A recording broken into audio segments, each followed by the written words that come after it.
કેન્દ્ર સરકાર દ્વારા ગઈકાલે જે જીએસટીમાં મોટો ઘટાડો કર્યો છે તેમાં કૃષિ અને કૃષિ ઉત્પાદકના સાધનોમાં પણ ભારે અપેક્ષિત ઘટાડો કરવામાં આવ્યો છે, જે ખેડૂતોની આવકમાં પુષ્કળ વધારો કરશે તેવી પ્રતિક્રિયા કૃષિ મંત્રી રાઘવજી પટેલે આપી હતી.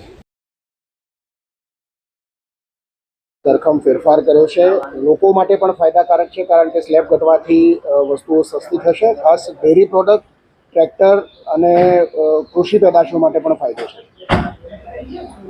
ચોક્કસ જીએસટીના સ્લેબમાં જે કૃષિ પેદાશો અને કૃષિ માટે વપરાતા યાંત્રિક સાધનોમાં જે જીએસટીમાં ઘટાડો કરવામાં આવ્યો છે, ખરેખર આવકારદાયક છે.